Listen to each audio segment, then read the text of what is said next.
And welcome to the Tearsheet Podcast. I'm your host, Zach Miller. Today, we're diving into the rapidly evolving world of payments infrastructure. For years, companies looking to build modern payments experiences have had to face slow bank integrations or cobble together multiple vendors to support different payment rails. My guests today are leading this head on.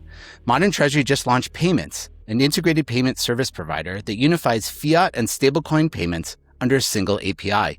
It's a bold move in a crowded space, and it raises some fascinating questions about how we think about money movement in an increasingly digital world. Joining me are Dmitry Dadimov, co-founder and president of Modern Treasury, and Dan Mottice, head of Stablecoins at Modern Treasury. We're going to explore why Modern Treasury decided to become a PSP themselves, how they're thinking about orchestrating everything from ACH to stablecoins, and where they see this market heading as stablecoins push forward mainstream adoption. Dmitry, Dan, thanks for joining the show. Thanks for having us. Yeah, likewise. Thank you. Dmitry, we'll start with you. Let's start with the basics. Like, what problem were you trying to solve when you founded Modern Treasury? I know you've been on the podcast before. I'd love to hear the story a few years later, extended into the future. And how has that vision evolved over this time? Yeah, it's great to be back. We started the company really trying to build the most trusted infrastructure for global money movement. We had these problems at a company that we worked at before. My co-founders, Sam and Matt, and I worked on an online mortgage company where we had to build the bank integrations, the ledgering, and be able to track the funds that are moving at high volume and high scale. And that was pretty hard. And so the first few years, and last time I was on your show, we really had been focusing on building out the payments infrastructure itself, the payment software, the ledgering, all the infrastructure from a software perspective to be able to help companies, help corporates move money for their purposes. And one of the things that we've always been focused on is just how do you get started quickly? How does a developer, a product manager, a founder, perhaps a large company that's starting a new initiative, how do they actually get started quickly? And of course, there's a lot of compliance and bank and other infrastructure that need to set up in addition to all the actual payment flows and ledgering.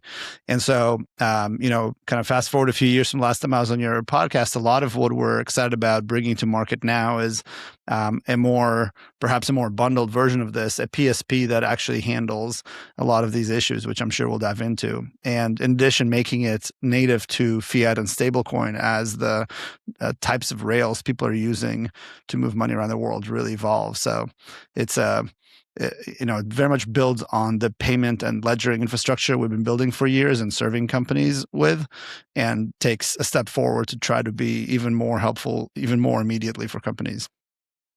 I think one of the great things about having you back on the podcast, Dmitry, I haven't told you this, but we do speak to a lot of payments professionals and corporates. And when we talk about their payment stack, many of them mention they use Modern Treasury. So anyway, glad you're here. Great to hear. Yeah. Dan, there was an acquisition that happened here. So can you walk us through the company you built, what strategic value it did bring to Modern Treasury, and how it informs the stablecoin capabilities that you've built? Yeah, absolutely. So I think for a bit of background context, I'd known Dmitry and some folks from the Modern Treasury team for a long while before discussions started around the acquisition. But it was kind of a match made in heaven after we did begin those discussions. I think for background on what we built at Beam, I had a similar experience to Dmitry in that I experienced a problem at a former employer that was related to money movement. Prior to starting Beam, I worked at Visa, a very large money mover, and Heard of it. Even Visa struggles with moving money in many cases, right? And so I personally got obsessed with stablecoins as a way through which value could be exchanged on the internet and value could be transferred on the internet.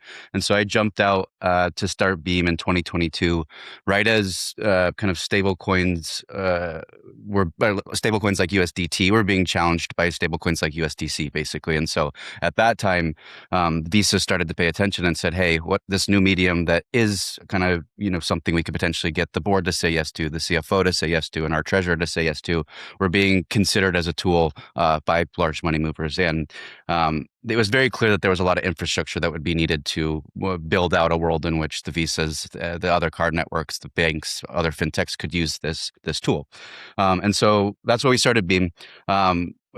we at Beam spent a ton of time indexing fast blockchains and stablecoins on fast blockchains against instant payment rails. And so what we built out was an orchestration platform that was in the flow of funds from the jump, that was a PSP from the jump, that allowed for stablecoins to interact with real-time payment systems primarily in the US. And so in doing so, we built basically a very fast on and off ramp that made it very conversant for an API or our customers on top of our API to move value between the two worlds. And so as Modern Treasury made the decision to enter the flow of funds and launch this PSP product, we kind of intersected with them at a perfect time in their journey.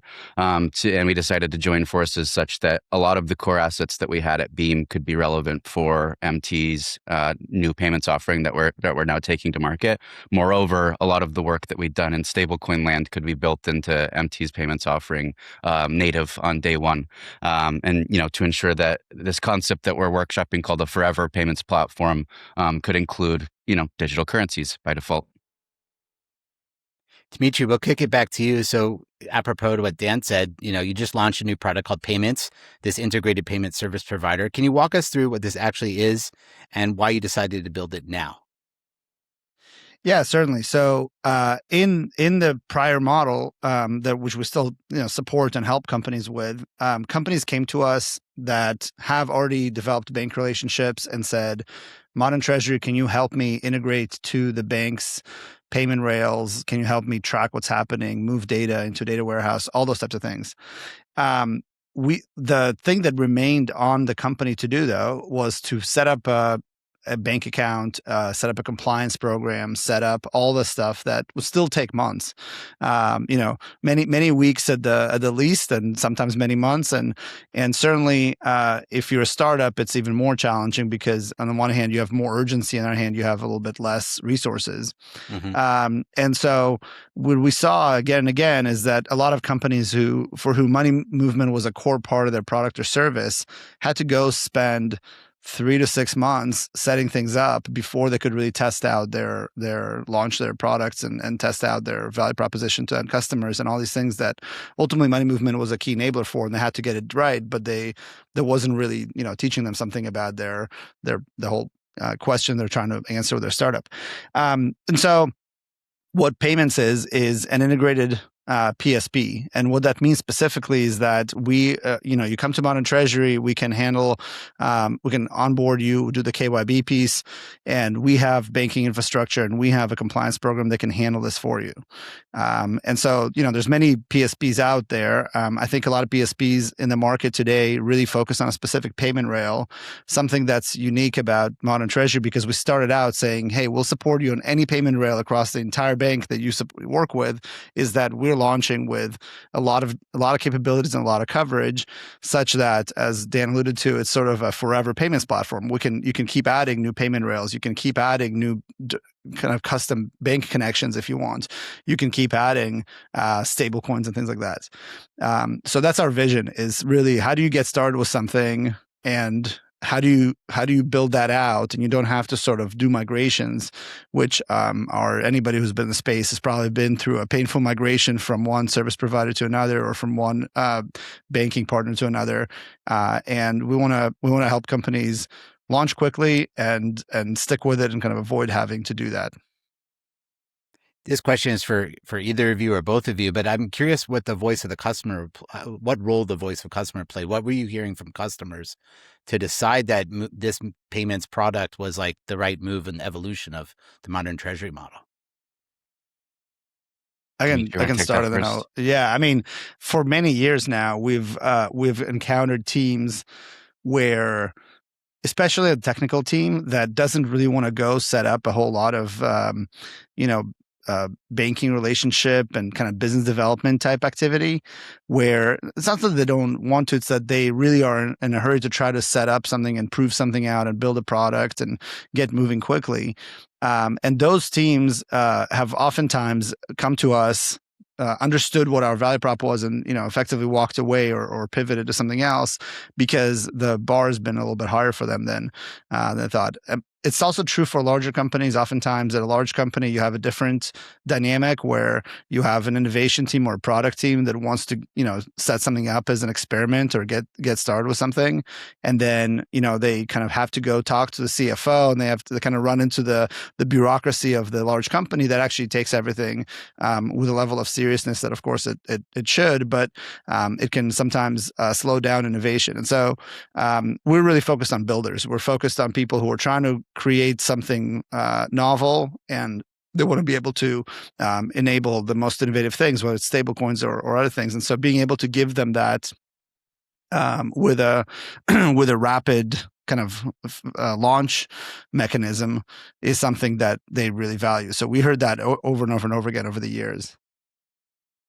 Yeah, and I think just to build off of that one, I'll speak to things from a kind of historical Beam perspective, and then also what it looks like now that we've joined forces. I think when we started Beam, there was very limited stablecoin centric infrastructure, full stop. I think there was the stablecoin issuers, and there were platforms that had been built out in a compliant way to allow for effectively crypto brokerage to occur.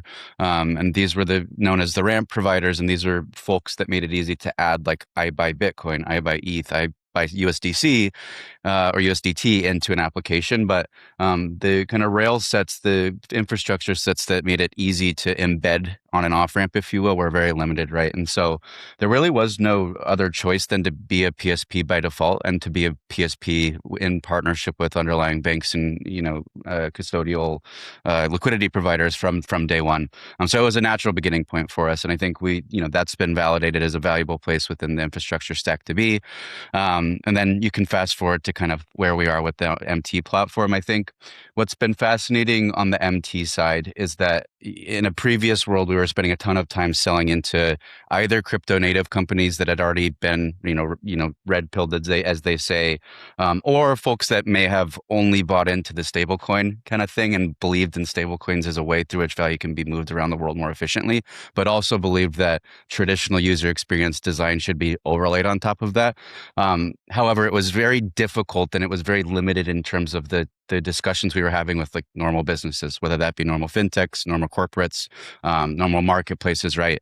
And that, of course, was in part due to the fact that this was pre-Genius for the most part, but secondarily, given Modern Treasury's kind of brand and reputation and the trust that they've built out in that brand and in their platform, we found a lot of interest from folks that may not trust a crypto native platform, but will trust somebody like Modern Treasury and exploring these new toolings. And so that's been fascinating. I.e., what does it look like to begin to dabble with this tool in a way that is plugged into a platform that we know and trust. And then I think the other thing that I've noticed a lot is that in stablecoin infrastructure, there's still limitations as it relates to how stablecoin capabilities can coexist with fiat capabilities. So a very simple example is, like, there's a lot of limitations as it relates to coupling, like, an ACH debit, so pulling money from a bank account and then converting that into a stablecoin, all within a synchronous event-driven workflow, right? And so that's one area where we're also seeing a bunch of interest is, okay, what does it look like if I couple a stablecoin capability with an ACH debit? Or what does it look like if I couple an ACH credit with stablecoins, or RTP with the stablecoin, right? And so all the permutations that are possible when you couple a fiat rail with stablecoins are really, really interesting. And I think a lot of the discussions that we're having with customers, both current and kind of prospective customers, are really centered around, like, how do you combine the right rail for the job to do, to accommodate various workflows.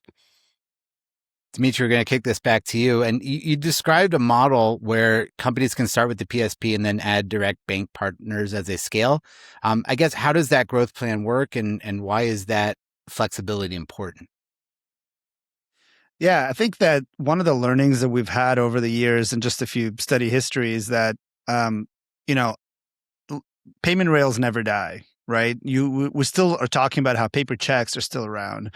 We are talking about how, wire cutoffs are a problem, and it's been, over 100 years that's an issue for companies. So the reality, I think, is that when you introduce a new model or a new payment rail or anything like that, it it's not that it replaces. I think there's a lot of startups, a lot of our founders, I think, fall for this fault sometimes when they talk about things that are really, it's an all or nothing disruption. It's going to just completely take out whatever the existing mode of doing things are. And the reality is like, that never really happens when you're running a business, especially a scaled business. Like if you're running a large property management company or health insurance company or large, online marketplace or what have you, you have to support all the different payment types and all the different modalities and all the different versions. And that means that you're going to have different, banking partners. You're going to have different PSPs. I mean, this is like the larger you are, the more complicated the set of integrations and things that you have to manage. So that's something that I think is a core belief of ours, is that, heterogeneity, if you will, is like a core feature. And as you grow, it just grows. There's no scenario where, as bullish as we can be on stablecoins, it's not that they're going to like take out ACH completely, at least not for many decades. And so I think that's kind of the overriding perspective that we bring to this. And so to your question of like, how does that kind of growth path work? It's really, when we say the forever payment platform, what we mean is we let you start with something that's relatively flexible and can get started quickly. But if you need to go and connect to a new bank rail, a new bank partner, somebody else that you have to start integrating with, we're still there. The old model is still there for you. And at the right moment in time, if it's valuable enough and it's a painful enough thing, or it's a valuable enough opportunity, you're going to go take that step. And then it's going to be really nice that you have one ledger across all of your payment rails. It's going to be really nice that data that comes in, you have the same approval flows and you have the same data connections to be able to report on it, right? Like I think one of the things that is so important when you're operating in a big corporate environment is, great, you've started a stablecoin pilot, you've demonstrated this works. Now, how does it end up in my 10Q that I have to report to the street every 90 days? And those types of questions are the ones that I think increasingly anybody who's like really serious about adoption has to be able to answer. And so, we've kind of managed all that with other payment rails, other partners. And I think when you think about the path a company takes from early on, just getting started with some sort of innovative flow, to a much more complicated, heterogeneous mixture of payment rails and bank partners and so on, that's where something like a Modern Treasury becomes absolutely key. So I see this sort of maturity curve for your clients. What about for Modern Treasury itself? Like you've processed $400 billion so far for companies like Anchorage and Gusto. And how has your own scale impacted how you built out PSP capabilities? Oh, we have done. This is something that I think Dan and the Beam team, when they showed up, they were sort of wowed by. I'll say that. I think that we've spent years building out all the different observability and scale things, and making sure that we've got the processes to be able to respond to issues. And of course, anybody who's operating payments at scale, issues happen. There are elements on the bank side and so on that pop up out of nowhere and surprise you. And so being able to quickly respond and serve our customers well is something that is really it's not just a technology and product capability, it's also an organizational capability to be able to spot things and fix them quickly. So I think that's something that is a real big differentiator for us at this point, because we can have these billion-dollar days and be very, very comfortable processing those. And so when you turn on additional new rails like stablecoins, all that infrastructure just like is immediately capable of handling that as well. Yeah, I would definitely agree. That's been one of the things we've been most astounded by. The way that I've described it is that like the MT software platform is this beautiful software scaffolding. And to give you a very kind of crisp example, like I think maybe 2 or 3 days after we closed the acquisition, we took the API key from one of our primary bank sponsors and plugged that into MT Payments, the software package. That day, we were able to move money with an account that was, the PSP basically. And so, and it just worked, as they say. Everything flowed through the system beautifully. Everything was ledgered properly, and then recon could be done very simply. And so that part is very exciting. And I think I would definitely like +1 the notion of how when stuff breaks, what one does with it. The MT platform is very capable of handling those edge cases, and I won't even call them edge cases. They just happen, right? When you're processing payments, and especially if you're coupling, going back to the example I alluded to, if you're coupling ACH with a stablecoin payment, there will be returns, and you'll need to know why things were returned. And there's a bunch of different codes from Notcha as to why things were returned. And so a system that just knows how to handle all that and then can communicate those issues to the developer on top of the platform is super compelling and powerful. And it's been exciting to work with thus far. Dan, we'll keep it here with you. So you're working with partners like Paxos, Circle, and you've joined the Global Dollar Network. How do you think about building out the partnership ecosystem for stablecoins? Definitely. So I've seen an evolution here. I think even about a year ago, I'd say that every request that we got from customers would be centered around USDC or USDT. I think given the fact that they have liquidity around the world to varying degrees and for different use cases, right? I think more recently in post-Genius, there's been a ton of interest for getting rewards on stablecoins. And obviously that's a hot topic that's being debated across various dimensions. Won't get too much into that, but I will say that that has become a place where we're getting questions around stablecoins, i.e. beyond USDC and USDT, what other options could there be through which I could get rewards on a stablecoin? And so generally, I'd say we're the kind of ethos of Modern Treasury is that we are a neutral infrastructure platform. We will go where the market goes and where customers request that we go, so long as they are within our risk appetite and they are compliant and deem something that we're comfortable dealing with and touching. I think where things are trending right now is towards a hybrid model where there could be kind of payment stable coins that are very liquid and that have liquidity pockets around the world, and then rewards generating stable coins. And I think one of the beauties of stable coins is that you can very easily move between one or the other 24/7, right? And so this notion of having a treasury account where you're getting yield on T-bills under the hood versus dollars that can be used for the purpose of processing a payment is beginning to converge in a way that's really interesting and I think is exciting as it relates to what products can be built on top of that and how dollars in motion can be made more useful as they're increasingly put on the internet more holistically. Dimitri, I want to go back to you and come back to the customer base. So you serve everyone from early stage startups to multi-billion-dollar enterprises, and I'm curious how the business model works across that spectrum, and how do you ensure that it makes sense for companies of different scales to work with you?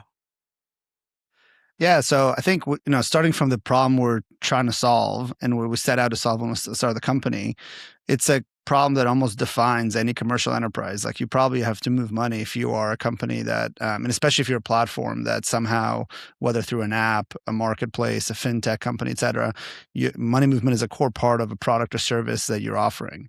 And so I think that on a early kind of three-person, three-founder kind of startup version, what this usually looks like is you're really focused on building, you're really coming at it from an engineer product sort of CTO kind of perspective, and you're really focused on how do I get started quickly. And I think that this PSP offering improves our ability to serve those companies quite a bit for the reasons of being able to start quickly.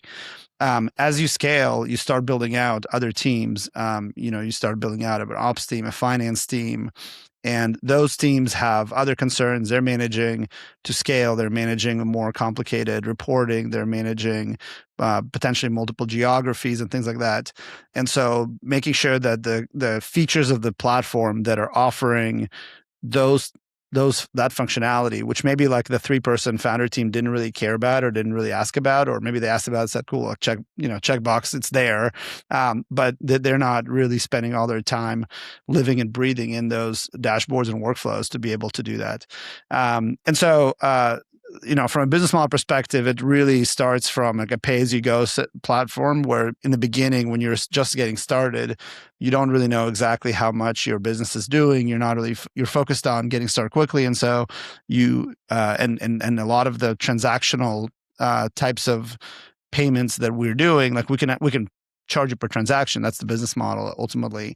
And of course, we have our own costs that we have to kind of cover for that.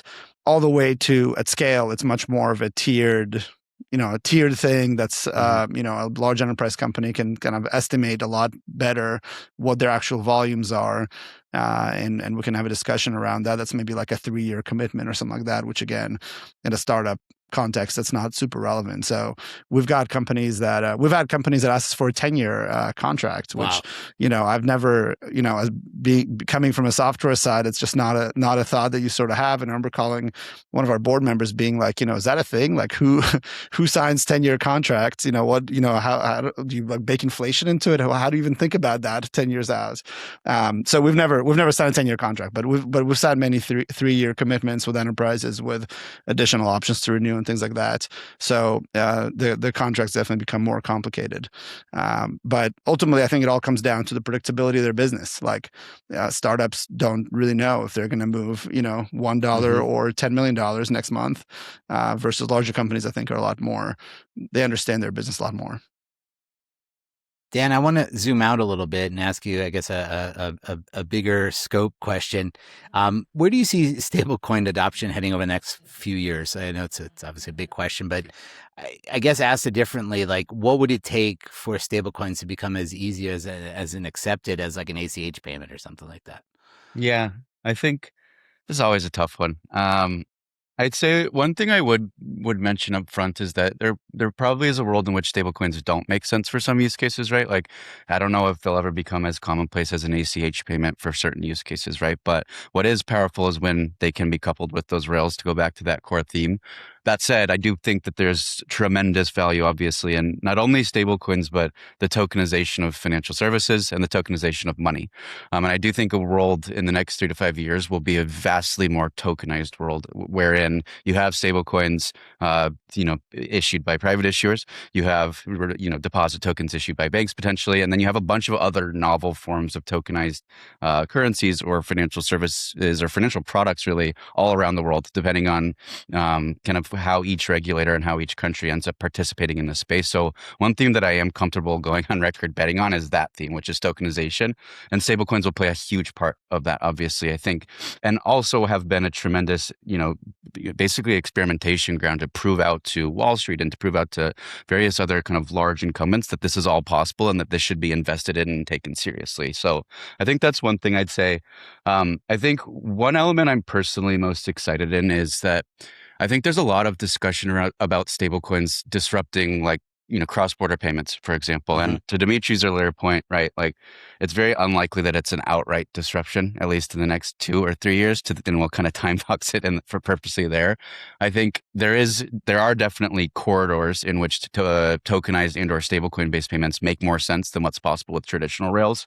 That all said, though, I think the concept of how liquidity can be managed more efficiently for cross-border payments, I think makes sense even in corridors where it is fiat heavy and there are good fiat solutions, i.e.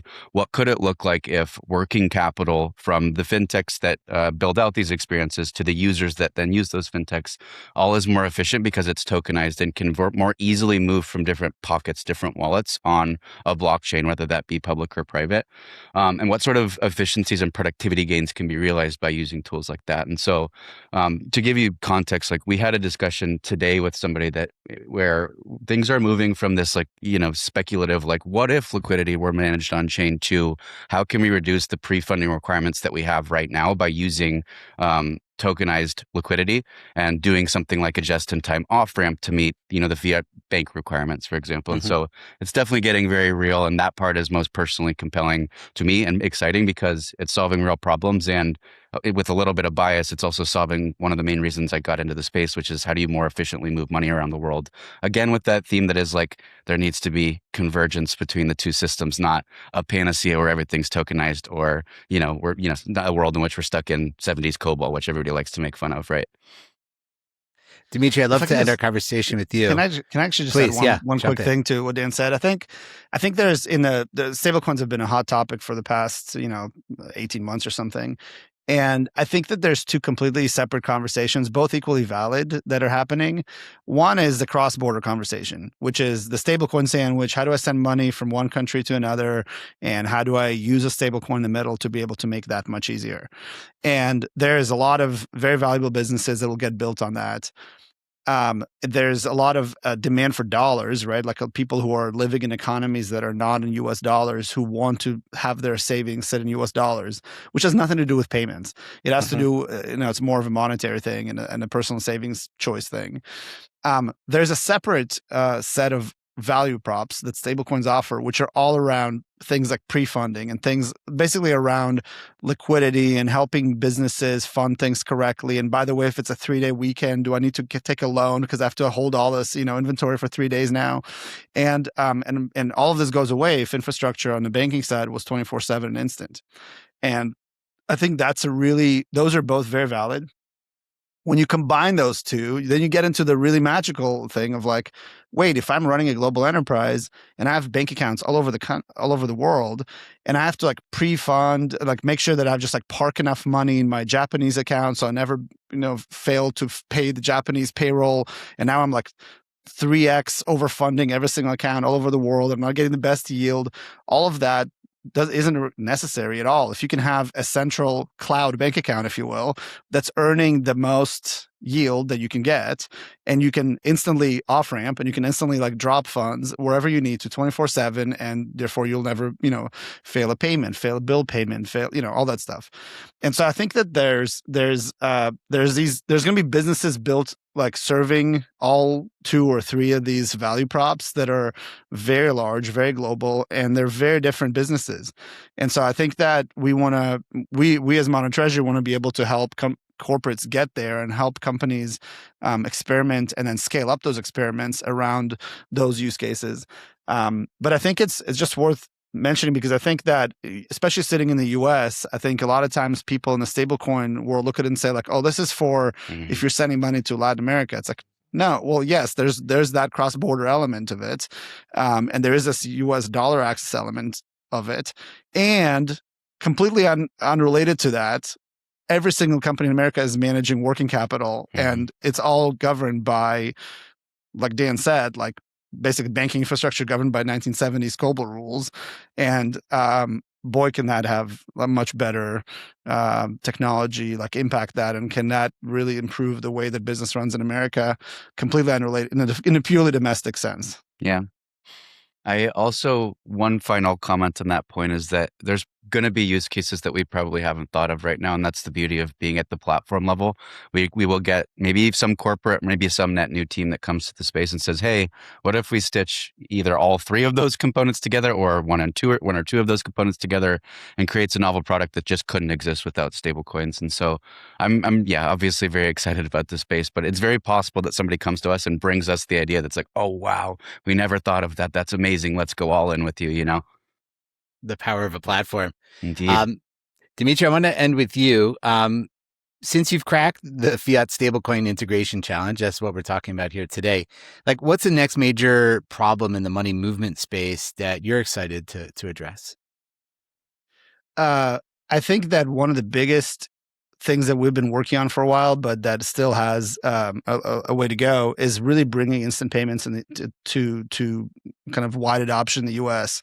And so when you think about FedNow is becoming fairly well adopted on the banking side, RTPs is here as well. And so the ability that we have to stitch together real-time payments, 24/7, instant, fiat, final, and combine them with stablecoins, combine them with high-yielding instruments like that, combine them with cross-border. That's really, to me, like the brave new world is, the ability to send a payment from one geography to another and instantly off-ramp it and send it via RTP, and really just, kind of that moving from fax to email concept or fax to text message. I mean, that's really the reality that we can bring into payments, where there's no more, people don't have to think about these multi-day delays or cutoff times or any of that stuff. And payments just go everywhere. We've seen the movie in other places like Brazil and India, where like adoption has really kind of skyrocketed. And I think I'm a strong believer the US is going to have a moment like that, where in the space of a couple of years, it's RTP and FedNow will start taking up like very significant share from ACH, from checks, from cards. Again, I don't believe in anything sort of dying. I don't think it's going to be a whole log disruption, but I do think that they're going to gain a lot of market share, and ultimately it's to the customer's delight. And where can our audience find more about this new product and Modern Treasury in general? Go to moderntreasury.com. We're also on Twitter or X. I'm at Dadiomov, Dadiomov, and I'll let Dan speak. Yeah, I'm at Mottice, Mottice. And quick plug to the marketing team. We just rolled out a brand new website. It's looking great, and we'll very clearly speak to all the new stuff we're working on. Dimitri, Dan, thanks for joining us on the Tearsheet podcast today. Thanks for having us. Thank you.